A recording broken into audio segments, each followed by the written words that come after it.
Soy Fernando Díaz Villanueva. Hoy es 1 de octubre de 2024 y esto es La Contracrónica.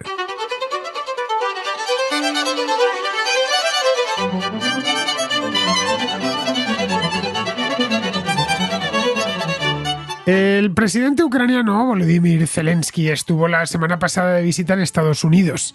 Aprovechó el viaje para tener varias reuniones de alto nivel y para promocionar su llamado Plan de la Victoria, que incluye la obtención de nuevas armas por parte de sus aliados. Se encontró con Joe Biden, que reafirmó su apoyo a Ucrania, y con Donald Trump, candidato a la presidencia, con posibilidades reales de ganar las elecciones y por lo tanto de ocupar la Casa Blanca desde el próximo mes de enero. La recepción, tanto por parte de republicanos como de demócratas, fue especialmente tibia. Nadie en Estados Unidos piensa en estos momentos en Ucrania. A poco más de un mes de las elecciones, todo gira en torno a ellas, y aunque la guerra de Ucrania forma parte del menú electoral, no es ni mucho menos el asunto más importante. Zelensky consiguió que Biden liberase un nuevo tramo de ayuda militar ya aprobado previamente, pero se negó a aceptar la principal demanda ucraniana desde hace tiempo, la de permitir que se pueda atacar territorio ruso con armas estadounidenses. En total han sido entregados 8.000 millones de dólares extra que se transformarán en ayuda militar. La vicepresidenta y candidata Kamala Harris también se reunió con Zelensky, prometiéndole más ayuda, pero sin concretar nada. Tras reunirse con Biden y Harris, se vio con Donald Trump, que aseguró que su prioridad es poner fin a aquella guerra cuanto antes con, y esto es textual, un acuerdo justo para ambas partes, sin detallar en qué consistirá el acuerdo en cuestión. Trump se negó a manifestar de forma explícita que quiere que Ucrania gane la guerra, se limitó a decir que tiene muy buena relación con Vladimir Putin. El viaje a Estados Unidos no ha sido, por lo tanto, completamente estéril, pero ha dejado a los ucranianos un sabor agridulce. El apoyo se mantiene, pero no saben hasta cuándo y en qué términos. Entre tanto, el ejército ucraniano se encuentra en una situación muy comprometida. Sus tropas padecen una preocupante inferioridad numérica y de armamento.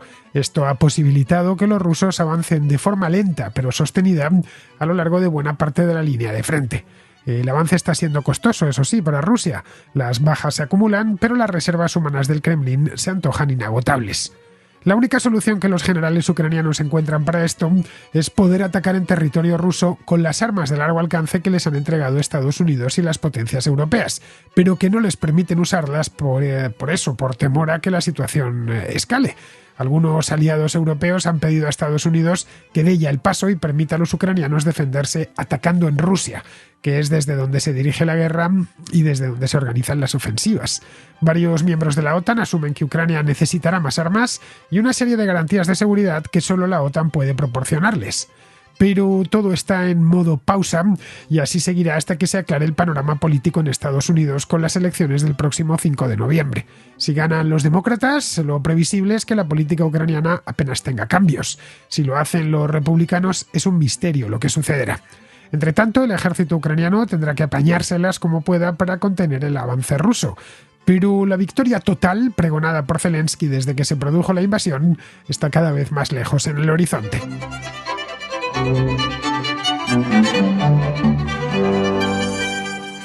Volodymyr Zelensky viajó la semana pasada a Estados Unidos. Lo hizo en principio para intervenir en la Asamblea General de Naciones Unidas. Es una oportunidad única para todos los líderes internacionales que se encuentran en Nueva York durante los días que dura este acontecimiento, que se celebra con periodicidad anual todos los años, siempre en el mes de septiembre.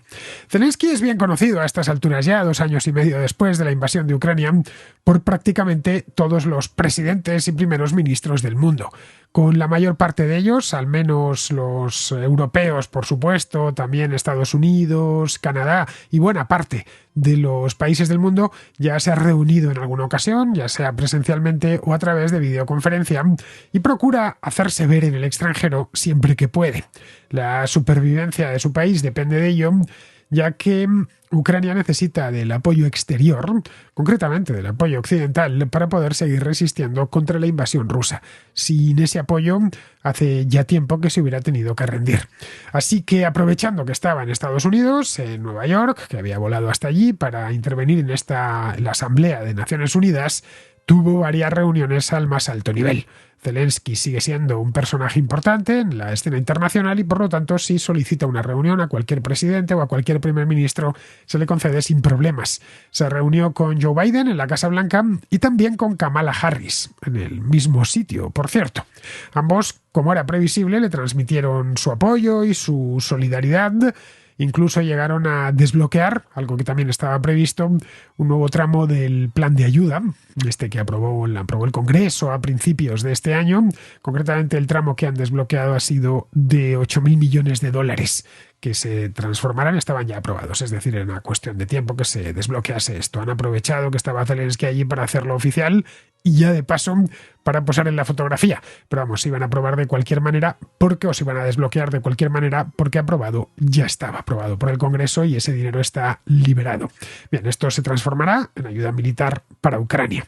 Junto a ello, lo que hizo Zelensky, aprovechando que estaba ya en la misma Nueva York, fue solicitar una reunión al otro candidato presidencial, a Donald Trump, a quien vio naturalmente en Nueva York, que es la ciudad en la que, junto con Florida, suele pasar más tiempo Donald Trump. Donald Trump, no lo olvidemos, es neoyorquino, muy neoyorquino. La reunión que ambos sostuvieron fue cordial, ahí tenemos los vídeos y las fotografías.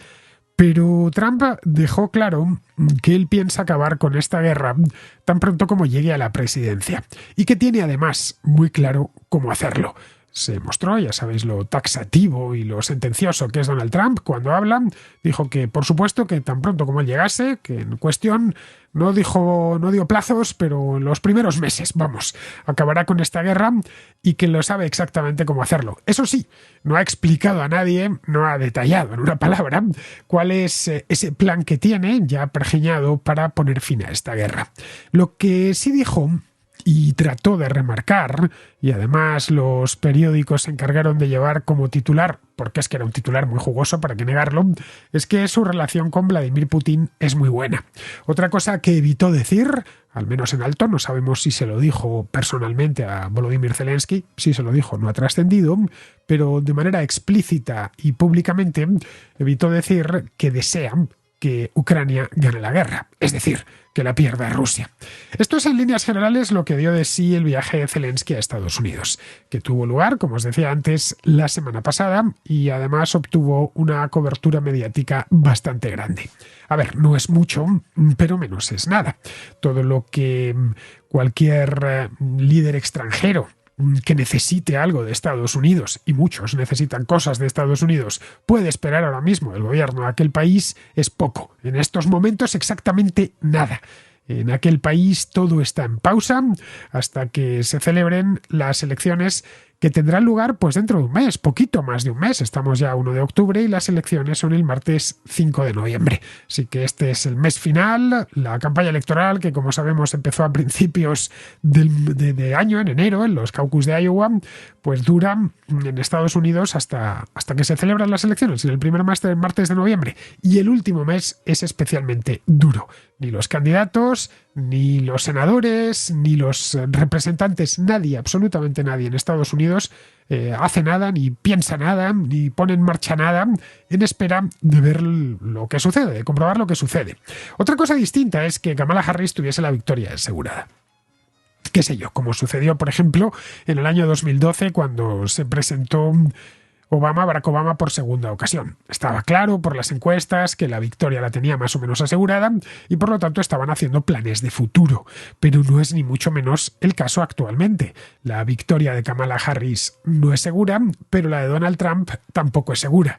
Ahí, como ya os he comentado en otros programas que hice a lo largo del mes pasado, el mes de septiembre, hay algo similar a un empate técnico en estos momentos y se puede mover un candidato u otro puede conseguir la victoria por un margen muy pequeño y ni siquiera de voto popular, sino de voto electoral. Basta, como ya hemos tratado aquí en muchas ocasiones, con que 2 o 3 estados, los votos electorales de 2 o 3 estados cambien de candidato para que se convierta 1 u otro en el próximo presidente de Estados Unidos. Por lo tanto, hay en Estados Unidos ahora mismo un compás de espera un tanto irritante para muchos y especialmente para Ucrania, para Volodymyr Zelensky, que anda con urgencias y ve que nadie le termina de escuchar y de prestar oídos del todo.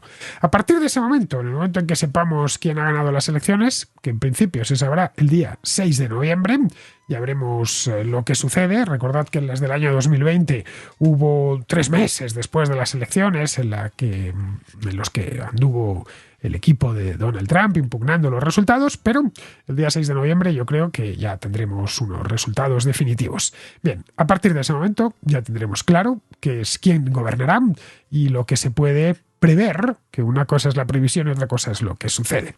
Si ganan los demócratas, lo más probable, que no es lo seguro, pero sí lo más probable, es que la política ucraniana se mantenga tal y como está. No olvidemos, y esto es importante, que Kamala Harris es la vicepresidenta de Joe Biden. Es demócrata como él, pero es que además ha estado gobernando, entre comillas, con él. Los vicepresidentes, como bien sabe todo el mundo, no gobiernan propiamente, una especie de sustituto del presidente, pero vamos, no tienen labores de gobierno, labores ejecutivas directas. Son más labores protocolarias y de representación del propio presidente. Pero bueno, que ha estado junto a él, y no solo eso. Kamala Harris es además la persona elegida por Biden para sustituirle. Eso en el caso de que gane los demócratas, es decir, de que gane Kamala Harris. La continuidad, es lo que los analistas prevén, va a ser absoluta. Si gana Trump, es un misterio total qué sucederá con Ucrania. Realmente nadie puede acertar a decir lo que va a pasar. Vamos, no es casual que Vladimir Putin lleve un año encomendado a la posibilidad de que Trump gane las elecciones y eso le ayude de alguna manera. No sabe muy bien cómo, si será rápido, lento, si abandonará por completo a Ucrania o forzará un acuerdo de paz en el que al menos Vladimir Putin pueda salvar la cara, pero se está encomendando a que el futuro presidente de Estados Unidos sea Donald Trump. Pero vamos, entre tanto, la situación en Ucrania no es buena. Los rusos avanzan a lo largo de prácticamente toda la línea de frente y es poco lo que pueden hacer los ucranianos más allá de resistir y de causar numerosas bajas a las tropas rusas. Dejamos el asunto de Ucrania hace unas semanas cuando irrumpieron en Kursk y abrieron un nuevo frente, realmente ya en territorio ruso, pequeñito, han conseguido mantenerle hasta el momento y que tiene mucho simbolismo, más que valor propiamente por el terreno capturado, pero a la vez ha alargado las líneas de frente de Ucrania, que ya eran bastante largas, las líneas de frente son de más de 1000 kilómetros, y lo ha hecho mucho más complejo. Bien, ambas cosas, lo de resistir a lo largo de toda la línea de frente y de causar bajas en el ejército ruso, las están haciendo con mucho mérito, pero es que eso no es suficiente para ganar la guerra. De modo que si Ucrania y sus aliados occidentales quieren ganar a Rusia, primero deben de admitir que la cosa está mal y que por ahora van perdiendo. No es una derrota aplastante e inmediata, ni mucho menos, pero si esto se mantiene como está, el avance ruso es inevitable en el medio y sobre todo en el largo plazo. En los 2 últimos años, Rusia y Ucrania, como bien sabemos, han librado una costosísima guerra de desgaste que, como digo, es insostenible en el medio y largo plazo para ambos contendientes, no solo para Ucrania, pero especialmente para Ucrania, cuyas reservas de hombres son mucho más limitadas que las de Rusia por una cuestión eminentemente demográfica. Desde que Rusia recuperó la ciudad de Jersón, y esto fue ya en noviembre del año 2022, va a hacer 2 años, no ha logrado prácticamente ningún avance significativo. La anunciada ofensiva del verano de 2023 solo permitió conquistar minúsculas porciones de territorio controlado por los rusos y a un coste altísimo, tan alto que tuvieron que interrumpir esa ofensiva en la que se habían puesto muchas esperanzas. Desde entonces, la mayor parte de los cambios en la línea de frente, aunque pequeños, han ido en la dirección inversa. Rusia, por ejemplo, tomó la ciudad de Avdiivka, esto está en la provincia de Donetsk, en el mes de febrero, En los últimos meses ha ido acercándose a ciertos bastiones ucranianos en la propia provincia de Donetsk, entre ellos pues Pokrovsk o Vuhledar. Bien, estos son noticias que no suelen saltar a la prensa más allá de los breves porque son pequeños avances muy incrementales. Como os contaba aquí hace cosa de un mes, cuando la incursión exitosa dentro de Rusia en Kursk, lo normal es que la guerra a Ucrania, desde finales de 2022, no dé grandes motivos, más allá de un asedio muy espectacular y poquito más, y algún avance. El resto han sido toma y daca, tira y afloja de un lado, del otro, aunque en este tira y afloja los rusos tienen las de ganar. El problema es principalmente numérico. Ya se sabe aquello de que Dios ayuda a los malos cuando son más que los buenos. Ucrania, a pesar de todos los esfuerzos que está haciendo con el reclutamiento de su propia población, tiene menos soldados en el frente. Se calcula que Ucrania ha puesto en el campo de batalla unos 450.000 que tiene movilizados, 450.000 efectivos, frente a entre 500 y 600.000 de Rusia. Vamos a dejarlo en 550.000 aproximadamente de promedio. Bien, esto supongo que en función del mes irá variando, subiendo, bajando. Pero esto ya nos arroja una cifra de 100.000 efectivos más que Ucrania.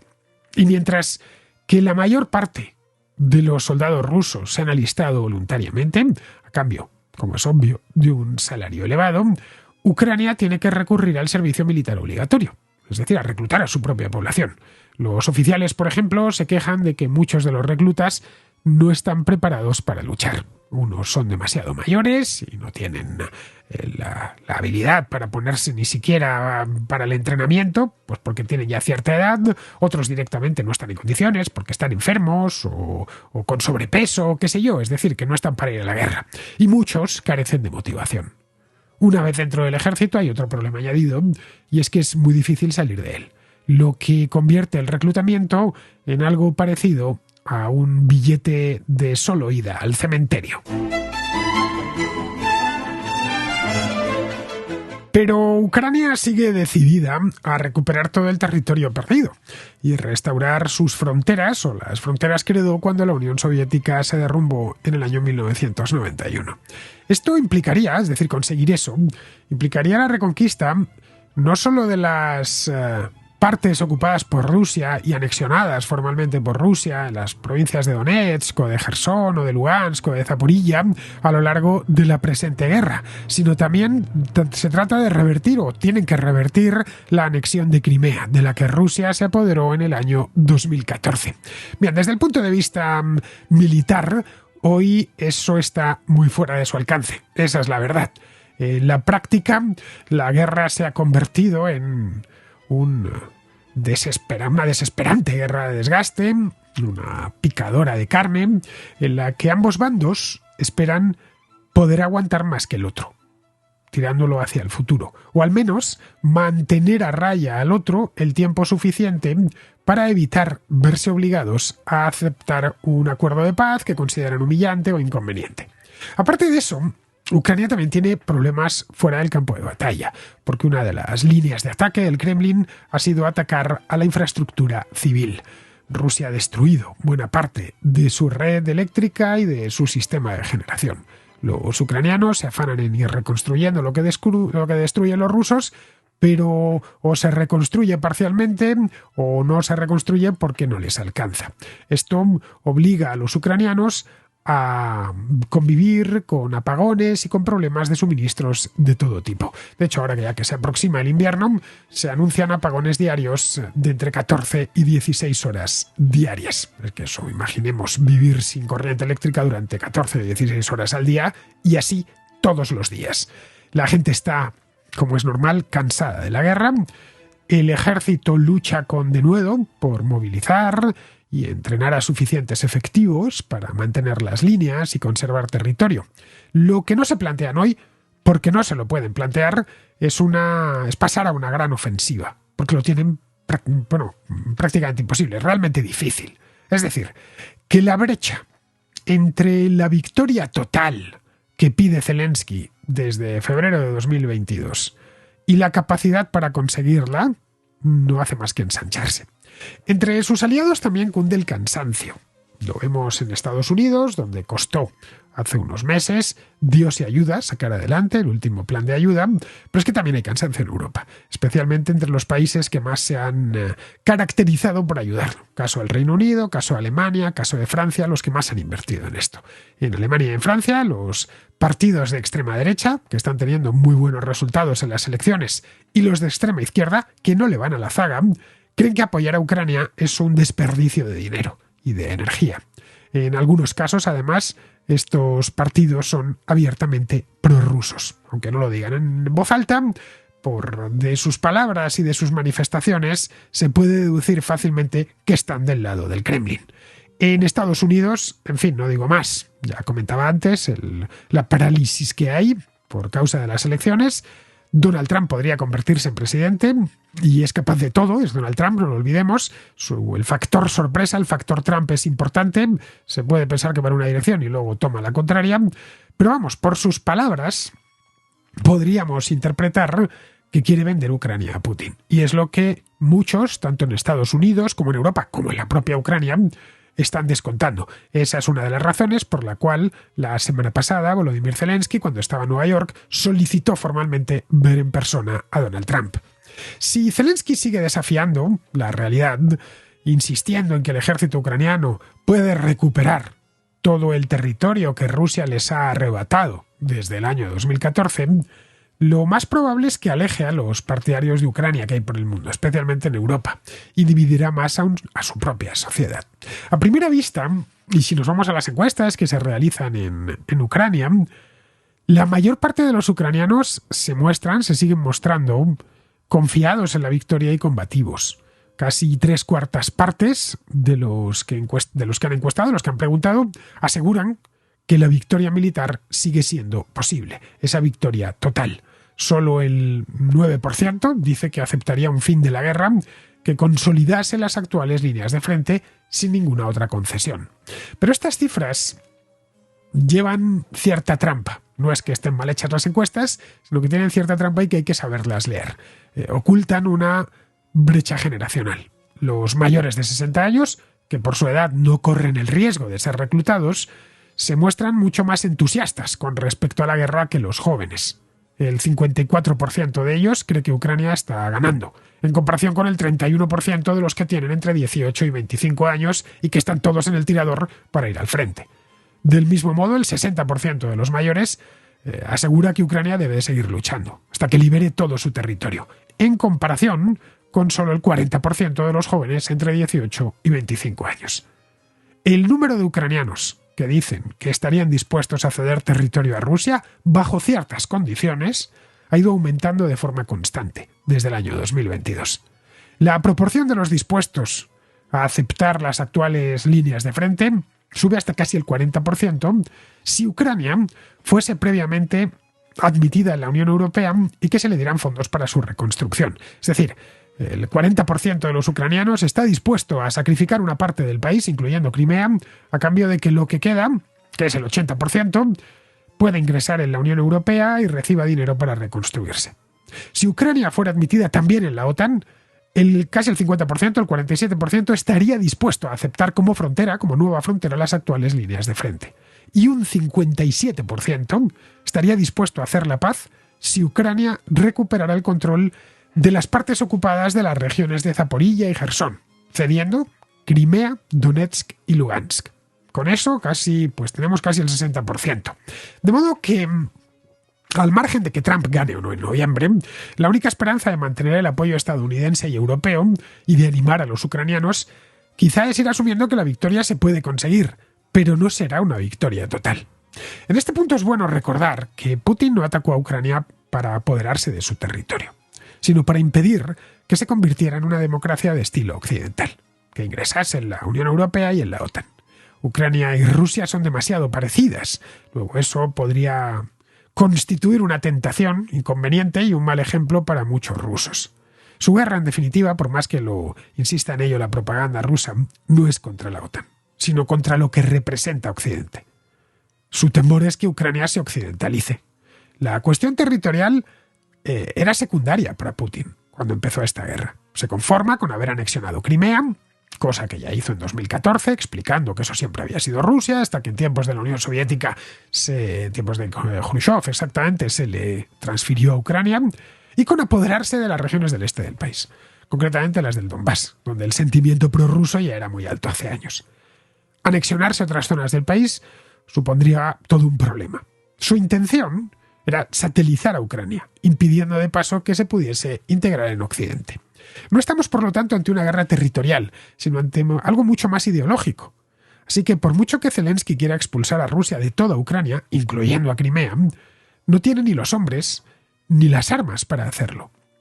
Es bueno que niegue la legitimidad a los rusos de las anexiones que ha realizado en el este, pero hoy por hoy no puede revertirlas por la fuerza. Esta es la cruda realidad. Luego, el principal esfuerzo debe ir dirigido a sostener el pulso y demostrar a Putin que por más carbón que le ponga a la caldera, no va a conseguir ganar. Es decir, no va a conseguir transformar Ucrania en una república títere al estilo de Bielorrusia. Si Ucrania puede negar de forma convincente a Rusia la perspectiva de seguir avanzando, aunque sea poco, en el campo de batalla, demostrará al Kremlin lo inútil de nuevas ofensivas tan costosas en hombres como en material. Esto, evidentemente, exige que los aliados de Ucrania les envíen más armas y más municiones. También exige que esos mismos aliados le permitan utilizar los misiles de largo alcance para atacar objetivos militares en el interior de Rusia. Y lo que es fundamental, también necesita fabricar sus propias armas. Es cierto que Ucrania está en guerra, pero la guerra se ceba en una zona muy concreta del país, en el este. Todo el oeste, Ucrania es un país gigantesco, no lo olvidemos, no es Bélgica ni Holanda, es realmente grande. Hay zonas del país que están en paz y en las que se puede producir. El suministro de armas de fabricación propia es más fiable y más barato que el de fabricación occidental. Ucrania, además, tradicionalmente tiene una historia de fabricación de armas. Tiene unas 200 empresas de drones, algunas de ellas de nivel mundial. La base industrial del país es potente desde la época soviética, y los ucranianos saben cómo diseñar y fabricar armas. El principal problema no es aquí la capacidad de fabricación, que la tienen, sino el dinero. El gobierno de Ucrania no tiene fondos suficientes para comprar la producción de los fabricantes de armas locales. Ucrania, por ejemplo, puede producir más de 3 millones de drones de ataque de corto alcance al año. Pero el ejército ucraniano solo ha podido pedir 1,5 millones, porque no puede pagar más. Es decir, que esa ayuda que llega de Occidente puede ir directa a apoyar la industria armamentística local. Con esto se matan dos pájaros de un tiro. Por un lado, la ayuda armamentística llega al frente antes y a mejor precio, y por otro, al tratarse de armas fabricadas ya en Ucrania, se puede atacar con ellas directamente a Rusia, cosa que no se puede hacer con las armas enviadas desde Estados Unidos y Europa. Otra medida que podrían adoptar en Occidente es dejar claro que Ucrania va a ingresar en la OTAN. Es decir, que se le debería cursar una invitación para que ingrese en la alianza lo antes posible, tan pronto como cumpla los requisitos. Es un asunto problemático, lo sé, porque el país se encuentra en estos momentos en guerra, dividido, y además sin un armisticio declarado. Aquí se presenta un problema añadido, ya que la OTAN no deja de ser una alianza militar de defensa mutua. Según el artículo 5 del Tratado del Atlántico Norte, si uno de los miembros es atacado, el resto tienen que acudir en su ayuda. De modo que esto, si se aplica al pie de la letra, ocasionaría una conflagración, quizá nuclear, entre Rusia y la OTAN, algo que se debe evitar a toda costa por razones obvias. Bien, esto se puede sortear. No necesariamente tiene que ser así, dejando claro que hasta que no termine la guerra y se firme un tratado de paz, el territorio ucraniano queda fuera del artículo 5. Basta con incluir una cláusula para evitar la posibilidad de una guerra abierta entre la OTAN y Rusia. La otra opción es abandonar a Ucrania. Una opción especialmente mala, ya que debilitaría a la OTAN y sería un fracaso monumental para todo Occidente. No olvidemos que la guerra, como os decía antes, no es por apoderarse de territorio ucraniano, sino por convertir a Ucrania en un estado títere y evitar que se occidentalice. Como decía antes, Putin ve que el enemigo es Occidente y sus valores, no en sí la República de Ucrania. De modo que es un error pensar que abandonar a Ucrania y permitir que sea derrotada traerá algún tipo de paz. Todo lo contrario. Envalentonará al Kremlin, que no tardará en buscar nuevos objetivos en Europa del Este, al tiempo que intensificará su guerra informativa contra Occidente. Vamos con la contrarréplica, empezamos con Marina, una contraescucha de Málaga, que nos habla de algo que tratamos en la contrarréplica este domingo, esto del mito de Al-Ándalus y su importancia en la política cultural de Andalucía. Y quería añadir mi punto de vista acerca de lo que habéis comentado en esta última contracrónica de los domingos, del mito del Al-Ándalus. En primer lugar, por si no quedaba claro, el tema del andalucismo andaluz es algo absolutamente residual. Yo he vivido aquí toda mi vida y la verdad es que fuera de las pintada ocasional, pero muy ocasional, y algún exaltado de la facultad, de alguna facultad de letras, la verdad es que te puedo decir que los andaluces, afortunadamente, no mis paisanos, es algo que no tienen en mente para nada.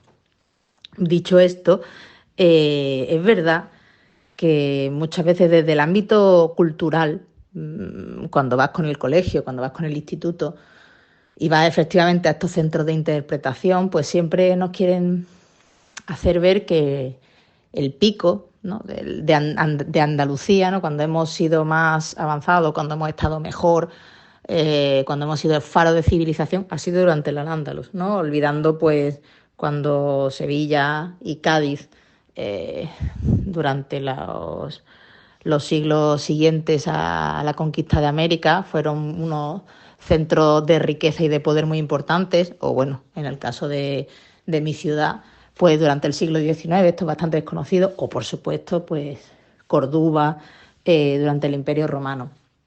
Pero como te digo, eso es algo que viene de arriba abajo, ¿de acuerdo? El andaluz ni se siente nacionalista, ni tampoco nosotros pensamos que vengamos, genéticamente de los andalusíes. No es algo que nosotros pensemos, es algo que la gente suele pensar de nosotros más bien. De hecho, la ciencia evidencia que donde hay menos ADN del norte de África es en Andalucía y donde hay más es en Galicia. Y esto es así, como tú bien has dicho, por las repoblaciones. Es decir, conforme se fue avanzando la Reconquista, pues supongo, bueno, de esto sabes tú mucho más que yo, iban quedando, digamos que lo que las luchas eran más encarnizadas, y al final, pues aquí, en lo que es Málaga, mi ciudad, los Reyes Católicos hicieron una escabechina auténtica. Aquí no hubo ni rendición, ni aceptación de moriscos, ni nada. Aquí simplemente se los cepillaron a todos. Y aquí quedó muy poca gente. Y esta gente, ¿cómo se repobló Andalucía? Bueno, tenemos también el problema de los latifundios, pero ese sería otro problema. Aquí había muy poca población residual y lo que se hizo fue con repoblaciones. De hecho, las líneas genéticas de cómo nos parecemos genéticamente en España van de arriba abajo, son líneas prácticamente verticales. ¿Acuerdo? Entonces, nosotros nos pareceríamos más, pues no sé, supongo que a un navarro, ¿no?, que a lo mejor a un valenciano, un catalán, y ahí sí van las líneas genéticas. Es algo muy evidente, pero la gente tiene esta idea de que las mujeres andaluzas, ¿no?, o los hombres andaluces son muy morenos, con los ojos marrones. Bueno, eso en España creo que es muy frecuente, pero aquí también hay mucha gente rubia con los ojos azules.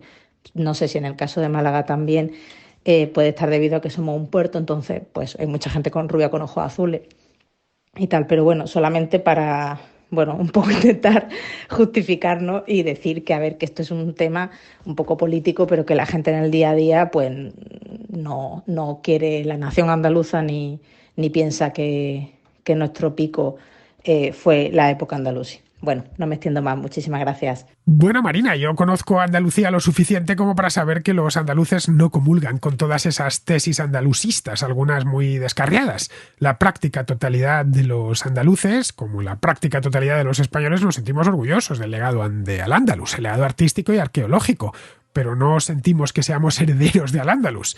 Vamos, es imposible no sentir orgullo cuando uno visita la Alhambra o Medina Zahara. Pero ni los andaluces ni el resto de españoles nos sentimos herederos de Al-Ándalus por una razón simple y fácil de comprender. Hablamos en castellano, compartimos cultura y forma de ver la vida que tiene más que ver con la antigua Roma que con la España musulmana o la Hispania musulmana. Lo mismo pasa con los andaluces. Los andaluces hablan en castellano, comparten cultura con el resto de España. Y cuando digo cultura es religión, usos, costumbres, tradiciones y forma de ver la vida. España es un país mucho más homogéneo de lo que los nacionalistas regionales les gustaría. Los españoles vivimos todos de forma muy parecida. Consumimos el mismo tipo de productos y hacemos prácticamente lo mismo en nuestro tiempo libre. Hay algunas diferencias regionales, pero más atadas al clima y al hecho de que se trate de un pueblo o una ciudad que a cosas como la reconquista o la presencia de tal o cual pueblo en el pasado. Es decir, que lo más parecido a un pueblo de Andalucía es un pueblo de Castilla, o de Aragón, o de Valencia. El tipo de vida es muy similar, también lo es el modo en el que se gana la vida. Un pueblo agrario de la Valle del Guadiana es muy similar a un pueblo agrario del Valle del Duero o del Valle del Ebro. Un pueblo de montaña de las Alpujarras o de Sierra Morena es parecido a un pueblo de montaña del sistema central o de la Cordillera Cantábrica. El estilo de vida y las formas que se hacen y cómo se vive. Porque el entorno, el clima, el tipo de manera en la que se gana la vida es similar. Es así. Lo que más cambia en todo caso es el modo en el que se celebran las fiestas patronales, que en muchos casos coinciden prácticamente al dedillo. Lo mismo se puede decir de las ciudades. Ya sabes que hay mucha rivalidad entre Madrid y Barcelona, pero la ciudad más parecida del mundo a Madrid es Barcelona y la más parecida a Barcelona es Madrid. El estilo de vida en ambas ciudades es muy similar, los problemas de sus habitantes también, y hasta el estilo de ocio es prácticamente idéntico. Respecto a la repoblación de Andalucía, fue la región de toda España que con más ahínco se repobló durante la Reconquista. Esto se debió a 3 razones. La primera porque tuvo lugar al final del proceso reconquistador y por lo tanto los reinos cristianos disponían de más población disponible para reasentar en otros lugares y eran mucho más ricos que al principio de la Reconquista. La segunda porque Andalucía era la región más rica de la península, la que poseía los suelos más fértiles y por lo tanto la más interesante para los colonos llegados desde la Corona de Castilla. Desde León o desde el norte de la península. La tercera porque la política de los reyes castellanos a partir de Fernando III fue lo que se conoció como vaciar de moros las ciudades y las comarcas que iban conquistando. Se les ofrecía la posibilidad de convertirse al cristianismo y a la vez en súbditos de la Corona de Castilla o marcharse. La mayor parte de ellos hicieron el equipaje y se marcharon a otras partes de lo que quedaba de Al-Ándalus. Es decir, los de Córdoba se marcharon a Sevilla, cuando ya se conquistó Sevilla se fueron hacia la zona del Estrecho, Cádiz, cuando se conquistó esa zona se fueron a Granada o directamente cruzaban al norte de África. La razón por la cual quisieron vaciar de moros esa región se debió a que los avances en tiempos de Fernando III y Alfonso X fueron muy rápidos y no querían dejarse enemigos en la retaguardia. Sabían que eso era un peligro, porque podían producirse rebeliones. En un lugar donde no lo hicieron fue en Murcia, y tuvieron que padecer una rebelión de la población andalusí unos años después. Tuvieron que intervenir los aragoneses en Murcia de urgencia para poner orden. El caso de Granada fue particular, porque los reyes católicos acordaron con Boabdil respetar a la población local, su religión, sus costumbres, etc. Pero la promesa no duró mucho. 10 años después les obligaron a convertirse al cristianismo o a marcharse. El asunto lo tratamos José Sotochica y yo esta misma semana en la Contrahistoria, terminó de muy mala manera en una guerra entre 1568 y 1571. La rebelión morisca, la guerra de las Alpujarras. Esta guerra se saldó con la deportación de prácticamente toda la comunidad morisca del Reino de Granada. En Málaga, deportación a otras partes de Castilla o directamente reducción a la esclavitud. En Málaga fue algo distinto, porque cuando Fernando el Católico conquistó la ciudad en 1487, le costó tanto hacerlo, fue tan difícil conquistar Málaga, que castigó a los malagueños, vaciando la ciudad o reduciendo a su población a la esclavitud. Esa es la razón por la que Málaga tuvo que ser repoblada desde cero y desde el primer momento por colonos llegados desde otras partes de Castilla.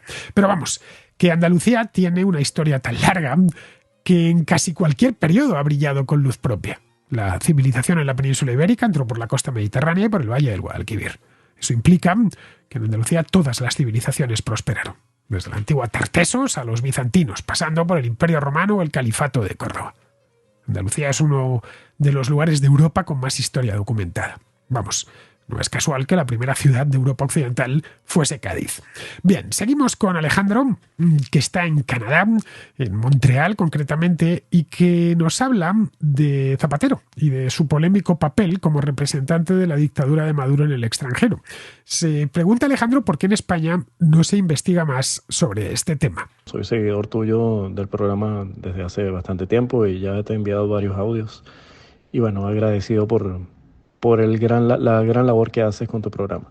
Quería preguntarte sobre un punto muy específico con respecto al señor Rodríguez Zapatero.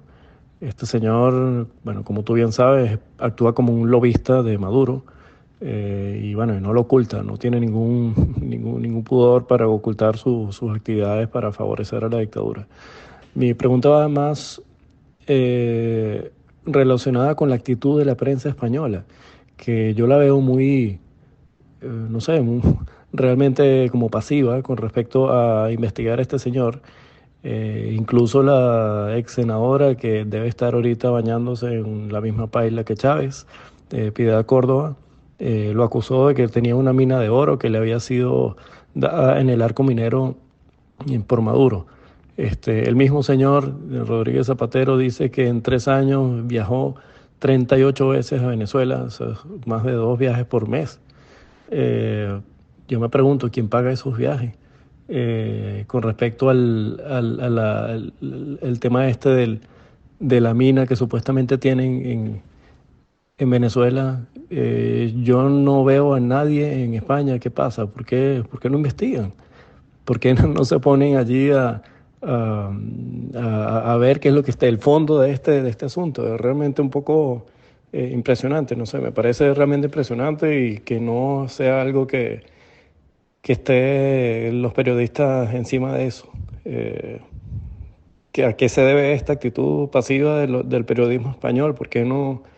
Bueno, yo sé que este señor a lo mejor allá en España ya no tiene ninguna relevancia, pero estamos claros que, bueno, forma parte de la izquierda ya. Entonces, no sé, quería tu opinión al respecto. Muchas gracias. Creo, Alejandro, que nada gustaría más a muchos periodistas en España que descubrir por qué razón José Luis Rodríguez Zapatero se ha convertido en un paladín de la dictadura bolivariana.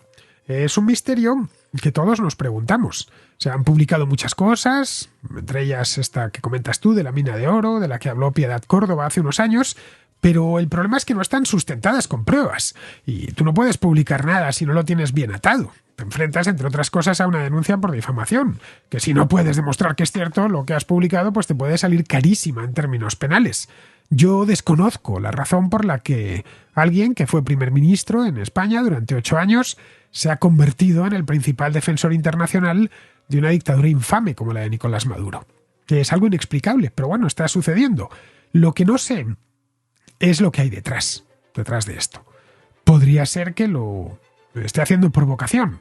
Es decir, que realmente cree que Maduro y su régimen son buenísimos, es lo mejor que le puede pasar a Venezuela y que por lo tanto él, como demócrata convencido, lo va a defender. Puede ser por eso. O puede ser también por interés. Pero vamos, yo no puedo afirmar taxativamente ninguna de las dos cosas.